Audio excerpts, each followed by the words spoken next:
Hello student, welcome back to your channel Master Math with Anup sir. তোমরা যারা এই বছর ক্লাস 12 এ পড়ছো অর্থাৎ 2026 সালে যারা উচ্চ মাধ্যমিক পরীক্ষা দেবে তাদের দুটো সেমিস্টারের মারফত তোমাদের পরীক্ষা নেওয়া হবে। আর 11এও তোমাদের দুটো সেমিস্টারের মারফত পরীক্ষা হয়েছে, এটা তোমরা জানো, নতুন কিছুই নাই। কিন্তু সমস্যা যেটা, উচ্চ মাধ্যমিকে এবছরে বোর্ড থেকে অর্থাৎ উচ্চ মাধ্যমিক কাউন্সিল থেকে যে রুটিন প্রকাশ করা হয়েছে সেই রুটিন নিয়ে একটা বড় সমস্যার সম্মুখীন হচ্ছে ছাত্রছাত্রীরা। তাই আজকের ভিডিওটা, কিভাবে এই সমস্যা থেকে তোমরা বেরিয়ে আসতে পারবে, কিভাবে এই সমস্যার মোকাবিলা করতে পারবে, এই ভিডিওটা তোমাদের জন্য। তাই তোমরা ভিডিওটা প্রথম থেকে শেষ পর্যন্ত লক্ষ্য করো, দেখো অনেক কিছু তথ্য তোমরা জানতে পারবে। এবছর অর্থাৎ যারা 2026 সালে উচ্চ মাধ্যমিক পরীক্ষা দেবে তাদের থার্ড সেমিস্টার, সেই ডেটটা ঘোষণা করা হয়েছে আপাতত না, যেহেতু বোর্ডের নোটিশে দেওয়া হয়েছে 8 তারিখে, অর্থাৎ সেপ্টেম্বর মাসের 8 তারিখে। আর পরীক্ষাটা শেষ হবে সেপ্টেম্বর মাসের 22 তারিখে, 22/9/2025।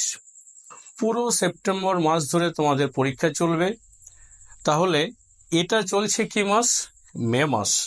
মে মাসের আজকের আমি যে ভিডিওটা করছি 19 তারিখ, তাহলে আর কয়েকটা দিন মে মাস শেষ হয়ে গেল। তাহলে জুন, জুলাই, আগস্ট, সেপ্টেম্বর, মিডিলে 4 মাস সময় রয়েছে। এই 4 মাসের মধ্যে তোমাদের পুরো সিলেবাস কমপ্লিট করতে হবে। এখন স্কুলগুলোতে সামার ভ্যাকেশন চলছে, সামার ভ্যাকেশনের পরে যখন স্কুল শুরু হবে তখন কে বলতে পারে যে তোমাদের বইগুলোকে ঠিকমতো দেওয়া হবে? কে বলতে পারে যে তোমাদের সিলেবাস ঠিক টাইমের মধ্যে শেষ করে দেওয়া হবে? কেউ বলতে পারছে না। তাহলে ছাত্রছাত্রীদের পরীক্ষার পদ্ধতি নিয়ে কি ছেলে খেলা হচ্ছে? এই প্রশ্নটা আমি তোমাদের কাছে রাখলাম। তোমরা কমেন্টের মাধ্যমে আমাকে জানাও কি করে এ থেকে বেরিয়ে আসতে পারে। কারণ যারা আর্টস নিয়ে পড়ছো, সায়েন্স নিয়ে পড়ছো, কমার্স নিয়ে পড়ছো, প্রত্যেকেরই সিলেবাস একটা বিশাল পরিধির মধ্যে সীমাবদ্ধ। সেখান থেকে কি করে বেরিয়ে আসবো?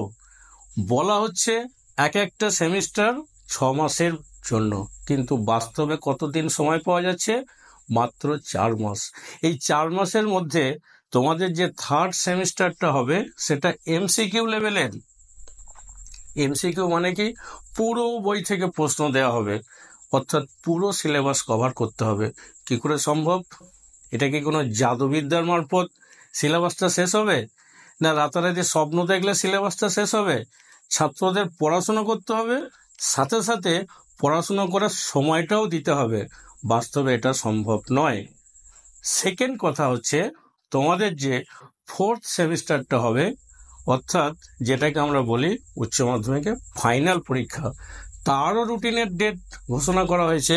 সেই ডেটটা দেওয়া হয়েছে ফেব্রুয়ারির 12 তারিখ, অর্থাৎ 12/2/2026 সালে তোমাদের পরীক্ষা শুরু হবে এবং পরীক্ষা শেষ হবে 27শে ফেব্রুয়ারি।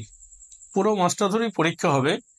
যাই হোক, সেপ্টেম্বর মাসে পরীক্ষা শেষ হয়ে অক্টোবর, নভেম্বর, ডিসেম্বর, জানুয়ারি, ফেব্রুয়ারি 2 তারিখ, সেটাও মাঝে 4 মাস সময়। এটাই ফাইনাল পরীক্ষা। এটাই তোমাদের সারা জীবন। এই সার্টিফিকেটটাকে তোমরা দেখিয়ে, এই মার্কশিটটাকে তোমরা অ্যাপ্লাই করে তোমাদের পরবর্তী কলেজে ভর্তি হবে, তোমাদের সারা জীবন কাজে লাগবে। কি করে সম্ভব? এর মাঝে তোমাদের রয়েছে যে বাঙালি হিন্দুদের সব থেকে বড় শ্রেষ্ঠ উৎসব কি বলা হয়? দুর্গাপুজো। সেই দুর্গাপুজো নর্মালি 4 দিন হয়, কিন্তু বাস্তবে 4 দিন হয় না। সেখানে অন্তত 7 দিন ধরে এই পুজোর রেওয়াজটা থেকে যায়। মাঝখানে কালী পুজো আছে, ভাদ্রি দিদি আছে, অনেক অনেক উৎসব রয়েছে সকল সম্প্রদায়ের মধ্যে। সেখানে হিন্দু হোক, মুসলিম হোক, খ্রিস্টান হোক, আমি কোনো সম্প্রদায়ের কথা স্পেশালভাবে উল্লেখ করছি না, কিন্তু প্রত্যেকেরই কোনো না কোনো অনুষ্ঠান এর মধ্যে রয়েছে। তাহলে এই সময়ের মধ্যে কি করে তারা সিলেবাস কমপ্লিট করবে এবং ফোর্থ সেমিস্টারটা হবে তোমাদের সম্পূর্ণ লিখিত ব্রড কোশ্চেন। তার কোনো আইডিয়া নেই, তার কোনো 10 ইয়ার্স কোশ্চেন নেই, তার কোনো স্যাম্পেল পেপার নেই, তার স্কুলে কোনো গাইডলাইন ঠিকমতো নেই, তাহলে ছাত্রছাত্রীরা একটা যেন দিশেহারার মধ্যে ঘুরে বেড়াচ্ছে। কি করে ওভারকাম করা যাবে, কি করে তারা ভালো রেজাল্ট করতে পারবে? আমি তোমাদের কাছে প্রশ্নটা আমি রাখলাম, তোমরা কমেন্টের মাধ্যমে আমাকে জানাবে। আর এই ভিডিওটা তোমরা অনেক অনেক বন্ধুদের মধ্যে শেয়ার করবে। তাতে করে কি লাভ হবে? যদি কোনো ঊর্ধ্বতন কর্তৃপক্ষ এই নিয়ে তোমাদের কথা ভাবে, তাহলে হয়তো পরীক্ষার ডেট নিয়ে তারা ভাবতে পারে।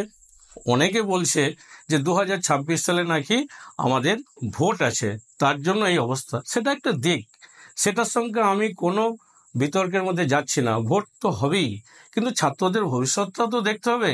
এই অল্প সময়ের মধ্যে তারা কি করে এত বড় বড় সিলেবাস শেষ করতে পারবে?